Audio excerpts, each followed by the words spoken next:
রাজধানীতে লেবুর দাম কমতে শুরু করছে। যতই দিন যাচ্ছে ততই লেবুর দাম কমে আসছে। প্রথম ছোটে সিন্ডিকেটে ভর করেছিল লেবুতে, তখন 100 থেকে 120 টাকা হয়েছিল।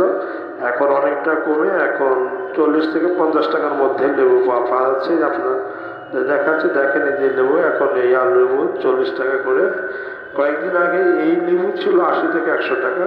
তাছাড়া অধিকাংশ শাক সবজি অপরিবর্তিত রয়েছে। বিশেষ করে এখনও শীতের সবজি ভরপুর থাকায় বাজারে শীতের সবজির দাম অপরিবর্তিত রয়েছে। তবে বেড়েছে করলার দাম। গত দুদিন আগে যে করলা 60 টাকা ছিল, এখন সেই করলা 80 টাকা বিক্রি হচ্ছে। বেগুন 60 টাকা, কাঁচামরিচ কেজি 80 টাকা, ওই সিমের কেজি 40 টাকা, তারপর টমেটো 30 টাকা কেজি, আর শসা কেজি বিক্রি হচ্ছে 30 টাকা, আর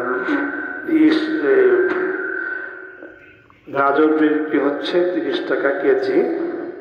আপনাদেরকে ঘুরিয়ে ঘুরে দেখাচ্ছি। আর মোটামুটি অধিকাংশ সবজি ক্রেতাদের নাগালে রয়েছে। আর মোটামুটি ক্রেতাদের মধ্যে সন্তুষ্ট সবজি কিনে, বিশেষ করে আলু, সিম।